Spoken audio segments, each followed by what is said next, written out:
Hello friend, SP education में आपका हार्दिक स्वागत है। आज की क्लास में हम लोग करने वाले हैं आयकर की क्लास को करने वाले हैं।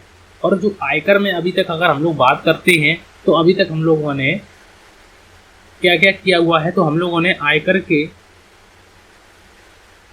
के परिचय के बारे में जाना। आयकर का परिचय, इंट्रोडक्शन जिसे बोल सकते हैं हम लोग। फिर उसके बाद हम लोगों ने निवास एवं दायित्व के बारे में जाना। निवास एवं दायित्व, रेसिडेंट स्टेटस को जाना। फिर उसके बाद हम लोगों ने पूंजीगत एवं आयगत को जाना। पूंजीगत एवं आयगत को। फिर उसके बाद हम लोगों ने वेतन से आय को अच्छी तरीके से किया हुआ है। कम से कम 6-7 क्लासों में हम लोगों ने वेतन से आय को अच्छी तरीके से समझा है। हमने आप लोगों से वादा किया था कि हम लोग वेतन से आय के भी एमसीक्यू करने वाले हैं। जैसे ही ये टॉपिक पूरा होता है हम लोग वेतन से आय के एमसीक्यू करने वाले हैं। तो मैंने आप लोगों को इंट्रोडक्शन के एमसीक्यू करा दिए, निवास एवं कर दायित्व के एमसीक्यू करा दिए, पूंजीगत एवं आयगत के एमसीक्यू करा दिए। अब हम लोगों को करने हैं वेतन से आय के एमसीक्यू। और वेतन से आय में याद रखिए कि वेतन से आय जो बड़ा टॉपिक है और इसमें जो एमसीक्यू रहने वाले हैं तो वो हम लोग कम से कम एमसीक्यू बात करेंगे। 80 की मैंने एमसीक्यू की बात की थी, 80 एमसीक्यू की हम लोग आपको बात करने वाले हैं। इसी टॉपिक से 80 एमसीक्यू कराएंगे। और भी एमसीक्यू होंगे तो वो भी आप लोगों को करवा के देंगे। जैसा कि क्वेश्चन नंबर 1। अब क्वेश्चन नंबर 1 में लिखा हुआ है कि वैधानिक भविष्य निधि पर जमा किया गया ब्याज जो होगा वो कितना होगा। पूर्णतः कर मुक्त होगा, मतलब कि जो ब्याज होगा वो पूर्णतः कर मुक्त होगा। क्या पूरा का पूरा कर मुक्त होगा जो ब्याज मिलेगा, या फिर 8.5% तक कर मुक्त होगा, 9.5% कर मुक्त होगा, या फिर 12% तक कर मुक्त होगा। तो इसका सही आंसर आप लोगों को बताना है कि इसका सही आंसर क्या हो जाएगा। वैधानिक भविष्य निधि पर जमा किया गया जो धन है उस पर हम लोग बात करते हैं। जमा किया गया ब्याज अगर होता है, जमा किया गया ब्याज मिलता है तो वो कितना जो होता है वो ब्याज कर मुक्त होता है। तो याद रखिए कि वो पूर्णतः कर मुक्त होता है। मैंने आप लोगों को भविष्य निधियाँ 4 प्रकार की बताई हैं। एक होती है वैधानिक भविष्य निधि, एक होती है प्रमाणित भविष्य निधि, और भी हम लोगों ने 4 बताई थी। आप लोगों को अच्छी तरीके से आप लोगों ने करा होगा उनको, ठीक है, अच्छी तरीके से आप लोगों ने पढ़ा होगा, क्योंकि मैंने आप लोगों को सारी की सारी चीज़ें पढ़ाई हुई हैं। और अगर नहीं है तो आप लोग देखिए, यहाँ पे मैंने बताया हुआ है आप लोगों को। 1 सेकेंड, तो ये देखिए मैंने प्रोविडेंट फंड आप लोगों को बताया था। प्रोविडेंट फंड 4 प्रकार का होता है। वैधानिक प्रोविडेंट फंड, मान्यता प्राप्त प्रोविडेंट फंड, गैर मान्यता प्राप्त प्रोविडेंट फंड और सार्वजनिक प्रोविडेंट फंड, जिसे पब्लिक प्रोविडेंट फंड बोलते हैं, अनरिकॉग्नाइज्ड प्रोविडेंट फंड बोलते हैं, रिकॉग्नाइज्ड प्रोविडेंट फंड बोलते हैं और स्टैट्यूटरी प्रोविडेंट फंड बोलते हैं। और इनको करने के बाद हमने डिटेल पर भी बात की थी। ये नहीं है कि आप लोगों को 4 प्रकार के बता दी और ख़त्म कर दिया। तो देखो, वैधानिक प्रोविडेंट फंड में हम लोगों ने क्या क्या बातें की उनको हम लोगों ने समझा। फिर उसके बाद मान्यता प्राप्त प्रोविडेंट फंड में हम लोगों ने जाना। फिर उसके बाद हम लोगों ने गैर मान्यता प्राप्त को जाना। फिर उसके बाद सार्वजनिक प्रोविडेंट फंड को अच्छी तरीके से किया हुआ था। तो अगर आप लोगों ने डिटेल की क्लास को नहीं देखा है तो प्लीज़ आप लोगों से रिक्वेस्ट है कि इस क्लास को देखने से पहले आप लोग उस क्लास को ज़रूर देखें, जो आप लोगों के लिए बहुत काम की रहने वाली हैं। तो चलते हैं हम लोग अपने एमसीक्यू पर। तो इसका जो सही आंसर हो जाएगा, तो इसका सही आंसर ए ऑप्शन बिल्कुल सही आंसर हो जाएगा।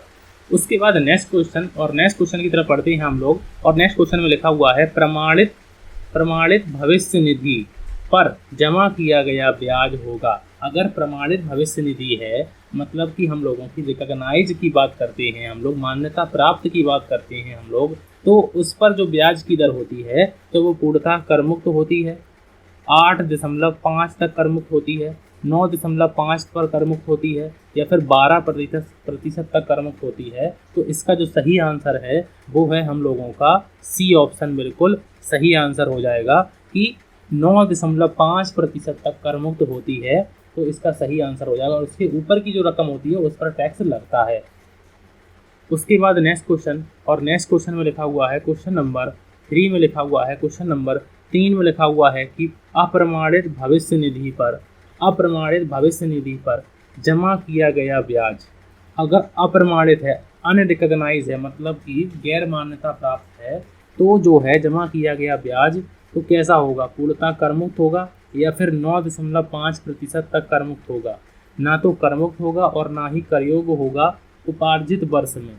तो इसका जो सही आंसर है सी ऑप्शन बिल्कुल सही आंसर हो जाएगा। ना तो वो करमुक्त होगा ना ही करयोग होगा उपार्जित वर्ष में।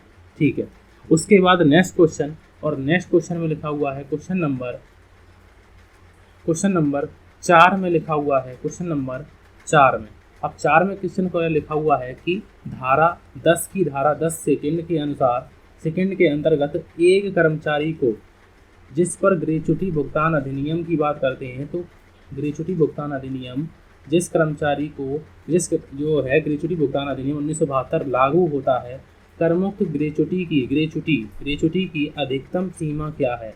अगर करमुक्त की बात करते हैं तो देखो याद रखो कि कोई जो कर्मचारी है वो सरकारी कर्मचारी होगा, और उसकी जो अधिकतम सीमा है, करमुक्त सीमा अगर बात करते हैं, करमुक्त की अधिकतम सीमा की बात करते हैं तो वो 35,000 रुपये है, 20,000 रुपये है, 35,000 के बाद 20 लाख लिखा हुआ है, ये 20 लाख रुपये तक करमुक्त है, 6,50,000 तक करमुक्त है, या फिर 8 लाख तक करमुक्त है। तो इसका सही आंसर आप लोगों को बताना है कि इसका सही आंसर क्या हो जाएगा। तो इसका जो सही आंसर है, तो इसका सही आंसर हो जाएगा बी ऑप्शन बिल्कुल सही आंसर हो जाएगा कि ये ग्रेच्युटी की जो अधिकतम राशि है तो 20 लाख रुपए है, ये मैंने बताया हुआ है 20 लाख रुपए। ठीक है। उसके बाद नेक्स्ट क्वेश्चन, और नेक्स्ट क्वेश्चन में लिखा हुआ है क्वेश्चन नंबर 5 में लिखा हुआ है कि मिस्टर एक्स को 100 रुपये प्रति माह की दर से वाहन भत्ता दिया जाता है। अब वाहन भत्ता तो विशेष कर्तव्यों को पूरा करने के लिए वाहन भत्ता दिया जाता है, और उसमें से वो 600 रुपये, मतलब वाहन भत्ता मिलता कितना है 100 रुपये, और 600 रुपये प्रति माह व्यय करता है वो बंदा। तो करमुक्त की अधिकतम राशि होगी, तो करमुक्त की जो अधिकतम राशि होगी तो वो 800 रुपये प्रति माह होगी, 1,000 रुपये प्रति माह होगी, 600 रुपये प्रति माह होगी, या फिर 400 रुपये प्रति माह होगी।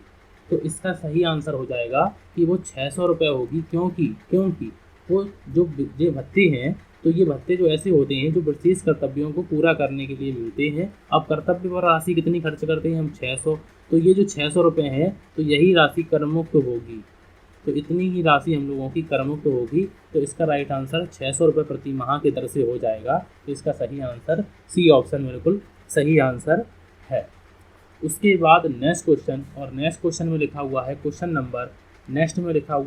नंबर, यदि कर्मचारी को 10 लाख से कम जनसंख्या वाले, अब याद रखो कि मकान की बात करते हैं हम लोग, मकान तो होता है, तो अगर देखो सरकारी, पहले बात कर्मचारी की आती है, तो सरकारी कर्मचारी अलग होता है, सरकारी कर्मचारी अलग होता है, और गैर सरकारी कर्मचारी अलग होता है। गैर सरकारी कर्मचारी मतलब प्राइवेट कर्मचारी, गैर सरकारी कर्मचारी, अब ये दोनों अलग होते हैं। इसी प्रकार से एक होता है सुसज्जित मकान, सुसज्जित मकान, और एक होता है हम लोगों का असुसज्जित मकान। ये सारी की सारी बातें मैंने बताई हुई हैं आप लोगों को, बस आप लोगों को देखने की ज़रूरत है। जो भी मैंने करवाया हुआ है उन्हीं से है, पूरी डिटेल मैंने करवाई हुई है पहले से ही। अब असुसज्जित मकान, अब देखो यहाँ पे कर्मचारी जो है वो 10 लाख से जनसंख्या वाले में रहता है। अब यहाँ पे देखो एक मैं टेबल बनाऊँ, अगर उसकी बात करते हैं तो यदि जनसंख्या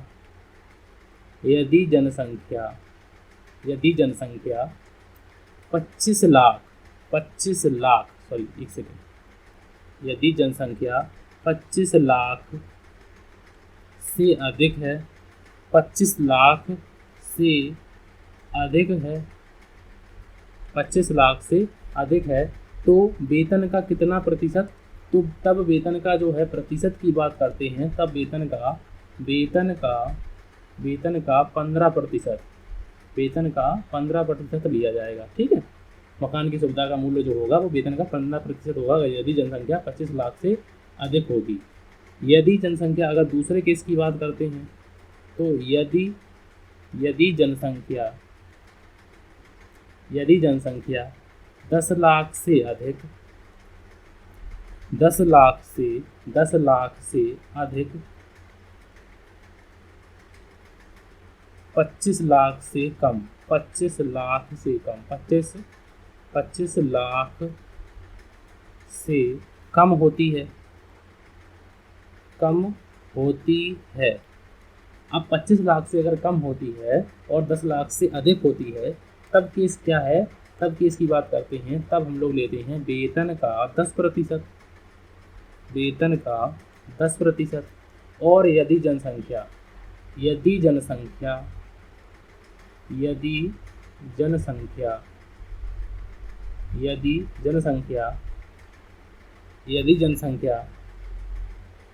इन दोनों केसों से कम होती है। कौन दोनों से? इन दोनों केसों से, मतलब 10 लाख से कम होती है, तब हम लोग कितना लेंगे? तब हम लोग अगर इसकी बात करते हैं तो वेतन का 7.5%, तब हम लोग कितना लेंगे? तो इस टेबल को याद रखना, क्योंकि हो सकता है आप लोगों से स्टेटमेंट वाइज क्वेश्चन भी पूछ लिए जाएं। तो यदि कर्मचारी को 10 लाख से कम जनसंख्या वाले शहर में नियोक्ता का मकान रहने को दिया जाता है, 10 लाख से ध्यान रखिए कम है यहाँ पे, तो मकान की सुविधा का मूल्य होगा, तो मकान की जो सुविधा का मूल्य होगा तो वो कितना होगा? वेतन का 7.5%, वेतन का 10%, वेतन का 15% या वेतन का 20%। तो इसका सही आंसर आप लोगों को बताना है कि इसका सही आंसर क्या हो जाएगा। तो इसका जो सही आंसर होगा, मैंने अभी बताया आप लोगों को कि वेतन का जनसंख्या हम लोगों की 10 लाख से कम होती है, तब वेतन का हम लोग कितना लेते हैं? 7.5% लेते हैं। तो इसका सही आंसर क्या हो जाएगा? ए ऑप्शन बिल्कुल सही आंसर हो जाएगा। उसके बाद नेक्स्ट क्वेश्चन। अब नेक्स्ट क्वेश्चन में लिखा हुआ है कि यदि जनसंख्या 10 लाख से अधिक है लेकिन 25 लाख से कम है, कम वाले शहर में नियोक्ता का मकान रहने को दिया गया है, तब मकान की सुविधा का मूल्य होगा, तब मकान की सुविधा का कितना मूल्य होगा? वेतन का 10% होगा, तब वेतन का 10% होगा। और यदि जनसंख्या, यदि कर्मचारी को 25 लाख से अधिक वाले शहर में नियोक्ता का मकान दिया जाता है, मतलब अब जो है वो फर्स्ट कंडीशन है 25 लाख से अधिक, और 25 लाख से अधिक जब दिया जाता है तो मकान की सुविधा का जो मूल्य होगा तो वेतन का 7.5% तो नहीं होगा, क्योंकि 10 लाख से कम की बात करते हैं, 10 लाख से अधिक किंतु 25 लाख से कम की बात करते हैं। वेतन का 15%, तो इसका सही आंसर क्या हो जाएगा? C option. और 20% तो कहीं भी नहीं है, तो इसका सही आंसर क्या हो जाएगा? सी ऑप्शन बिल्कुल सही आंसर हो जाएगा। उसके बाद नेक्स्ट क्वेश्चन। अब नेक्स्ट क्वेश्चन की तरफ बढ़ते हैं, और नेक्स्ट क्वेश्चन में लिखा हुआ है, क्वेश्चन नंबर 9 में लिखा हुआ है, क्वेश्चन नंबर 9 में लिखा हुआ है कि निम्नलिखित में से कौन सा भत्ता पूर्णतः कर योग भत्ता है? मतलब कि पूर्णतः कर योग भत्ता है, उसमें से कुछ भी छूट नहीं दी जाती। तो इसका सही आंसर हम लोगों को बताना है। तो इसका जो सही आंसर है पर्वतीय भत्ता और वार्डन भत्ता। ये सारे के सारे भत्ते मैंने बताए हुए हैं। तो देखो, भत्ते होते हैं 3 प्रकार के। मैंने भत्ते से आप लोगों को क्वेश्चन करवाए हुए हैं, अलाउंसेस जिसे बोलते हैं। तो ये होते हैं हम लोगों के 3 प्रकार के। कौन कौन से होते हैं? तो एक होते हैं हम लोगों के कर मुक्त भत्ते, एक होते हैं हम लोगों के कर योग भत्ते, और एक होते हैं हम लोगों के आंशिक कर योग और आंशिक कर मुक्त भत्ते। मतलब कि इनमें से कुछ हिस्सा तो कर योग्य होगा और कुछ हिस्सा इनका कर मुक्त होगा। ऐसे भत्ते भी होते हैं, ऐसे भत्ते भी होते हैं जो कर योग्य ही होते हैं, और ऐसे भत्ते भी होते हैं जो कर मुक्त होते हैं। तो ये सारे के सारे मैंने टॉपिक करवाए हुए हैं आप लोगों को, टेंशन नहीं लेना आप लोगों को। बस वीडियो को बस प्लेलिस्ट मैंने बना दी है इनकम टैक्स करके, बस आप लोगों को वहाँ से निकाल के अपना वीडियो क्लास को देखना है। तो इसमें जो सही आंसर है कि पर्वतीय भत्ता जो होता है वो भी हम लोगों का पूर्णतः करयोग भत्ता है, और वार्डन भत्ता जो है वो भी हम लोगों का करयोग भत्ता है, पूर्णतः करयोग भत्ते में आ जाते हैं। तो इसका सही आंसर होगा सी ऑप्शन, बिल्कुल सही आंसर हो जाएगा। उसके बाद नेक्स्ट क्वेश्चन, अब नेक्स्ट क्वेश्चन में लिखा हुआ है कि यदि कानपुर में अगर कोई व्यक्ति रह रहा है, मकान की बात करते हैं, देखो अनुलाभ भी होते हैं, तो अनुलाभ भी मैंने बताए हुए हैं, और अनुलाभ के बारे में मैंने मकान किराया भत्ता, मकान किराया जो दिया जाता है, मकान की सुविधा का मूल्य निकालने के लिए कार की सुविधाएं दी जाती हैं, तो इस प्रकार के मूल्यों को निकालने के लिए हम लोग अनुलाभ बोलते हैं, जो पैसे में नहीं दिए जाते। ठीक है, जो पैसे में नहीं दिए जाते, जो सुविधाओं में दिए जाते हैं, जिनमें किसी वस्तु की दी जाती है या सेवा दी जाती है, तो उन्हें अनुलाभ बोलते हैं। तो कानपुर में रह रहे कर्मचारी को भुगतान किया गया मकान किराया भत्ता कर से मुक्त होगा। तो कर से मुक्त कब होगा? अगर कोई कानपुर में व्यक्ति रह रहा है तो तब होगा, देखो 3-4 जगह पे अगर रहता है तो उसका वेतन का 50%। तो वो जगह कौन सी है? अगर वो व्यक्ति दिल्ली, मुंबई, कलकत्ता और चेन्नई, मतलब इन 4 जगह पर अगर वो रहता है तब वेतन का कितना प्रतिशत? 50%। वेतन का 50%। उसके बाद नेक्स्ट में बात करते हैं rent paid minus 10% salary. 10% salary की बात करते हैं दूसरे कॉलम में, मतलब पहले कॉलम में हम लोग वेतन का 50% लेंगे, उसके बाद दूसरे कॉलम में लेंगे रेंट पेड माइनस 10% सैलरी, और उसके बाद हम लोग तीसरे केस में बात करेंगे एक्चुअल अलाउंसेस रिसीव्ड या एक्चुअल अमाउंट। यहाँ पे हम लोग एक्चुअल अमाउंट करेंगे तो बेटर रहेगा, तो यहाँ पे हम लोग लिख देंगे एक्चुअल अमाउंट रिसीव्ड।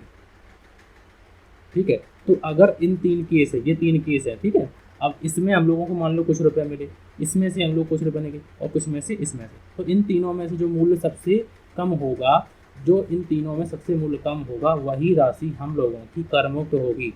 और अगर व्यक्ति इन चारों जगह पे नहीं रहता है तब कितना है? तब हम लोग करेंगे वेतन का 40%।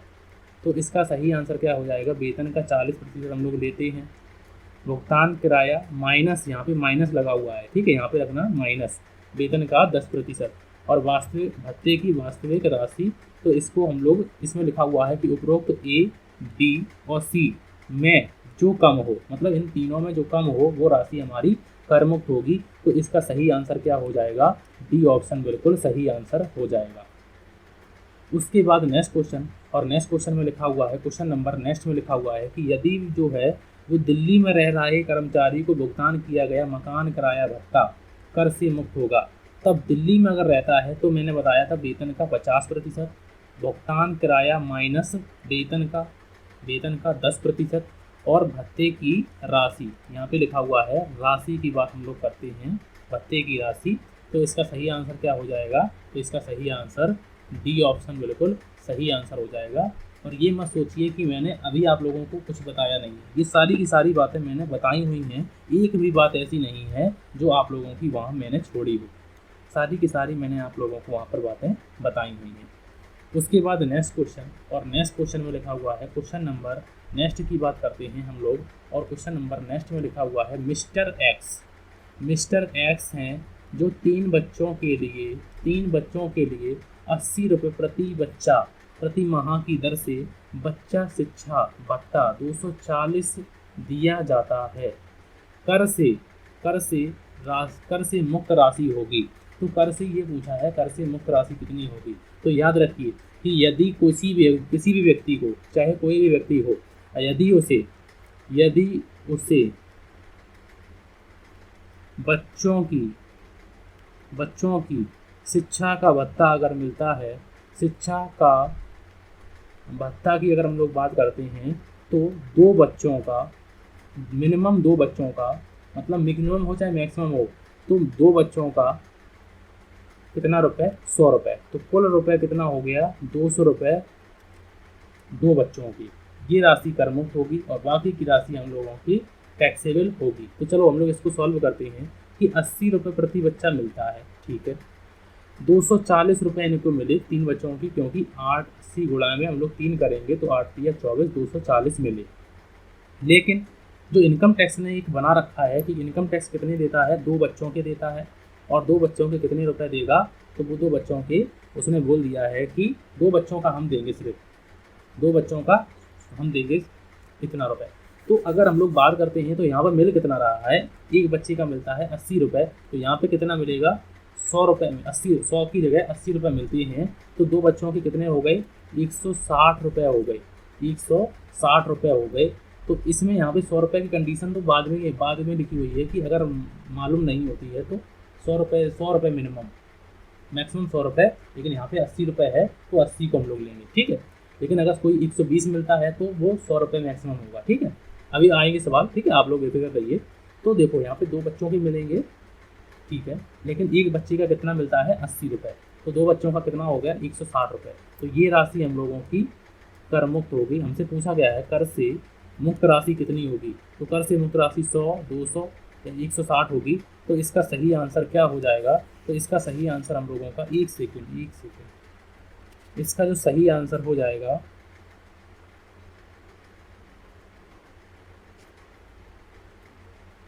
तो इसका जो सही आंसर हो जाएगा तो वो हो जाएगा हम लोगों को सी ऑप्शन बिल्कुल सही आंसर हो जाएगा। उसके बाद नेक्स्ट क्वेश्चन, और नेक्स्ट क्वेश्चन में लिखा हुआ है क्वेश्चन नंबर 13 में लिखा हुआ है कि छुट्टी यात्रा रियायत निम्न में से कितनी बार कर मुक्त अनुलाभ है। छुट्टी यात्रा रियायत निम्न में से कितनी बार कर मुक्त है, तो 4 वर्षों में तो होता है, तो 4 वर्षों में कितनी बार ये पूछा गया है। तो 4 वर्षों में 2 बार, कितनी बार, 4 वर्षों में 2 बार। तो इसका सही आंसर क्या हो जाएगा, 4 वर्षों में 2 बार यात्रा जो होती है वो कर मुक्त अनुलाभ में मानी जाएगी, और उसके बाद की यात्रा आप लोगों की टैक्सेबल होगी। तो इसका सही आंसर क्या हो जाएगा, बी ऑप्शन बिल्कुल सही आंसर हो जाएगा। उसके बाद नेक्स्ट क्वेश्चन, और नेक्स्ट क्वेश्चन में लिखा हुआ है क्वेश्चन नंबर 14 में लिखा हुआ है कि मिस्टर एक्स 10,000 चिकित्सा भत्ता पाने के हकदार हैं, ठीक है, उनको पाने के हकदार हैं। उन्होंने अपनी चिकित्सा उपचार पर 6,000 व्यय कर दिए, तो इस मामले में कर मुक्त राशि कितनी होगी। तो एक चीज़ सोचिए, आप लोग ध्यान से सोचिए कि चिकित्सा भत्ता जो पाने के हकदार हैं, तो उन्होंने अपने चिकित्सा के उपचार पर 6,000 व्यय किए, तो इस मामले में जो कर मुक्त राशि होगी, तो चिकित्सा भत्ता के मामले में हम लोगों को कोई छूट नहीं मिलती है। तो इसका सही आंसर क्या हो जाएगा, तो इसका जो सही आंसर हो जाएगा तो वो हो जाएगा 0। मतलब कि इसमें जो कर मुक्त अनुलाभ की बात करते हैं तो वो 0 रुपये है, क्योंकि चिकित्सा के क्षेत्र में हम लोगों को कोई भी छूट नहीं दी जाती है। अपने जो उपचार पर 6,000 व्यय किए हैं तो उससे संबंधित हम लोगों को इसमें 0 रुपये होगा, क्योंकि इनकम टैक्स ने कह रखा है कि इस पर हम कोई कर मुक्त अनुलाभ नहीं देंगे, ठीक है। ये मैंने बताया हुआ आप लोगों को वहाँ पर भी, ठीक है, और अगर कोई संशोधन होगा तो मैं आप लोगों को बता दूंगा, ठीक है। उसके बाद नेक्स्ट क्वेश्चन, और नेक्स्ट क्वेश्चन में लिखा हुआ है क्वेश्चन नंबर 15 में लिखा हुआ है क्वेश्चन नंबर 15 में कि सभी प्रकार के कोई दिक्कत है, कोई डाउट है तो आप लोग पूछ सकते हैं, कमेंट बॉक्स में आप लोग कमेंट कर दीजिए, मैं आप लोगों को कमेंट का रिप्लाई जरूर कर दूंगा। सभी प्रकार के कर्मचारियों को सफल वेतन से कटौती कौन सी मिलती है। सभी प्रकार के कर्मचारियों को सफल वेतन से कटौती कौन सी मिलती है। पेशा कर, मनोरंजन भत्ता, उपरोक्त ए और बी दोनों, या फिर इनमें से कोई नहीं। तो सभी प्रकार के कर्मचारियों को सफल वेतन से कटौती कौन सी मिलती है, तो इसका राइट आंसर है पेशा कर की बात हम लोग करते हैं, तो इसका ए ऑप्शन बिल्कुल सही आंसर हो जाएगा। उसके बाद नेक्स्ट क्वेश्चन, और नेक्स्ट क्वेश्चन में लिखा हुआ है क्वेश्चन नंबर 16 में लिखा हुआ है कि सरकारी कर्मचारियों को सफल वेतन में कौन सी कटौती स्वीकृत है। सरकारी अगर कर्मचारी है तो उसे कौन सी कटौती स्वीकृत होती है, तो उसे पेशा कर होता है। इसका सही आंसर क्या हो जाएगा, तो इसका सही आंसर हो जाएगा पेशा कर भी उसको कटौती योग्य होगा, और मनोरंजन भत्ता भी मिलेगा, क्योंकि मनोरंजन भत्ता सरकारी कर्मचारियों को कर मुक्त कटौती योग्य होता है, और अगर गैर सरकारी कर्मचारी हैं तो उसका जो है कोई भी भत्ता कटौती योग्य नहीं होता है, मनोरंजन भत्ता कटौती योग्य नहीं होता है। तो ये मैंने बात बताई हुई है आप लोगों को मनोरंजन भत्ता में, इंटरटेनमेंट अलाउंस जब मैंने आप लोगों को पढ़ाया हुआ था। तो इसका सही आंसर क्या हो जाएगा? तो इसका सही आंसर सी ऑप्शन बिल्कुल सही आंसर हो जाएगा। उसके बाद नेक्स्ट क्वेश्चन, और नेक्स्ट क्वेश्चन में लिखा हुआ है क्वेश्चन नंबर 17 में लिखा हुआ है, क्वेश्चन नंबर 17 में लिखा हुआ है कि वैधानिक भविष्य निधि में नियोक्ता का अंशदान होता है। वैधानिक भविष्य निधि में नियोक्ता का कितना अंशदान होता है और वो करमुक्त होगा? पूर्णतः करमुक्त होता है, वेतन के 12% तक करमुक्त होता है, वेतन के 10% तक करमुक्त होता है, या फिर इनमें से कोई नहीं। तो इसका जो सही आंसर है, तो वैधानिक भविष्य निधि में नियोक्ता का जो अंशदान होता है तो वो पूर्णतः करमुक्त होता है। और अगर कोई एम्प्लॉय करता है तो वो 12% तक हम लोगों का करमुक्त होता है। जमा की गई राशि 12% और ब्याज की राशि 9.5% तक करमुक्त होती है। ये बात मैंने बताई हुई थी आप लोगों को। तो इसका राइट आंसर ए ऑप्शन बिल्कुल सही आंसर हो जाएगा। मैं पूरी डिटेल में आप लोगों को पढ़ाने की पूरी कोशिश कर रहा हूँ, जैसे पेड बैच में पढ़ाते हैं। पेड बैच ही समझिए आप लोग, अपनी अच्छी तरीके से तैयारी को करिए।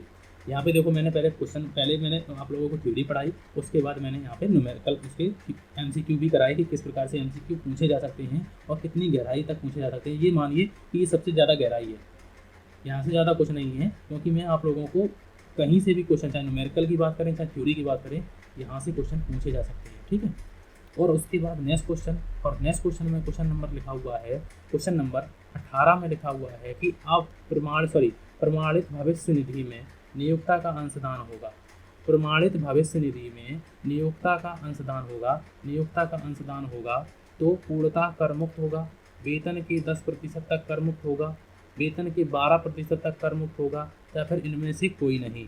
तो इसका राइट आंसर क्या हो जाएगा? तो देखो यहाँ पे नियोक्ता है ना, तो नियोक्ता ही है। ठीक है। तो वेतन के 12% तक जो है तो वो इसका करमुक्त होगा। तो इसका राइट आंसर सी ऑप्शन बिल्कुल सही आंसर हो जाएगा, क्योंकि मैंने अभी आप लोगों को बताया था, थोड़ा सा गलत हो गया वहाँ पे। नियोक्ता भी हम लोगों का आता है इस कंडीशन में कि नियोक्ता अगर मान लो कोई मालिक है, जैसे मान लो और कोई मालिक है अपने टैक्स से बचने के लिए अपने कर्मचारियों के अपने भविष्य निधि में बहुत ज़्यादा रुपये रखता है, बहुत ज़्यादा मतलब ट्रांसफ़र करता है टैक्स से बचने के लिए, तो वो क्या हो जाएगा? वो गलत हो जाएगा, क्योंकि वहाँ पे उन्होंने आयकर ने एक कंडीशन लगा दी है कि अगर आप प्रमाणित भविष्य निधि में अंशदान करते हैं तो उसकी राशि 12% अगर अधिक होती है तो उसके अधिक होने पर आप लोगों को टैक्स देना पड़ेगा। और इसके न्यूमेरिकल भी मैं आप लोगों को करवा दूंगा, 1-2 न्यूमेरिकल बीच में लेकर आएंगे आप लोगों को, जिससे आप लोग अच्छी तरीके से और अच्छी एग्जाम की तैयारी को कर सकें। ठीक है। बस आप लोगों को चैनल SP एजुकेशन चैनल को सब्सक्राइब करना है और यहीं पर अपनी स्टडी को अच्छी तरीके से करते रहना है, और सेल्फ स्टडी भी साथ ही साथ करनी है आप लोगों को अच्छी तरीके से। उसके बाद नेक्स्ट क्वेश्चन, और नेक्स्ट क्वेश्चन में लिखा हुआ है क्वेश्चन नंबर 19 में लिखा हुआ है कि अप्रमाणित भविष्य निधि में नियोक्ता का अंशदान होगा, या नियोक्ता लिखा हुआ है यहाँ पे, नियोक्ता। ठीक है। नियोक्ता का अंशदान होगा, पूर्णतः करमुक्त होगा, पूर्णतः करयोग्य होगा, ना ही करमुक्त और ना ही करयोग्य होगा। तो इसका सही आंसर होगा हम लोगों का सी ऑप्शन बिल्कुल सही आंसर हो जाएगा।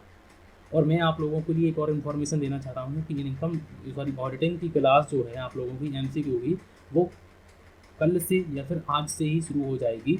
बस आप लोगों को PPT बनने की थोड़ी सी देर है, बस PPT जैसे ही बन के तैयार होती है वैसे ही हम आप लोगों को क्लास प्रोवाइड करवाने वाले हैं। उसके बाद नेक्स्ट क्वेश्चन, और नेक्स्ट क्वेश्चन में लिखा हुआ है, और आज का हम लोगों का ये एक आखिरी क्वेश्चन है, और भी 30 क्वेश्चन हैं उनको भी हम लोग करने वाले हैं, लेकिन नेक्स्ट क्लास में हम लोग 30 क्वेश्चनों की करेंगे और पूरी क्लास को अपना 50 क्वेश्चन हम लोगों के पूरे हो जाएंगे वेतन से।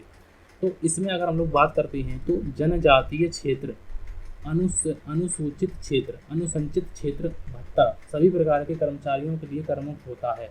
तो 100 रुपये प्रति माह तक करमुक्त होता है, 200 रुपये प्रति माह तक करमुक्त होता है, 300 रुपये प्रति माह तक करमुक्त होता है, या फिर 400 रुपये प्रति माह तक करमुक्त होता है।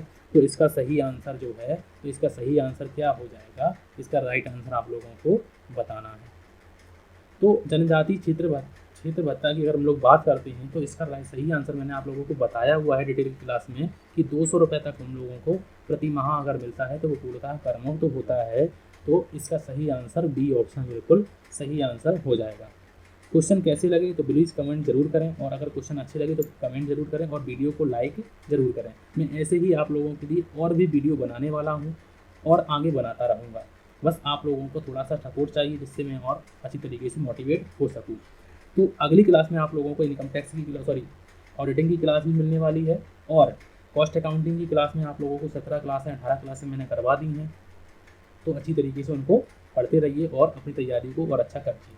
प्रैक्टिस सेट भी आप लोगों को लगाते रहिए, जिससे आप लोगों की तैयारी और अच्छी तरीके से हो सके। प्रैक्टिस सेट में अगर हम लोग बात करते हैं तो 11 प्रैक्टिस सेट मैंने करवा दिए हैं, और प्रैक्टिस सेट आप लोगों को जल्द से जल्द प्रोवाइड करने की कोशिश करने वाले हैं। तो आज की क्लास के लिए थैंक यू फॉर वॉचिंग।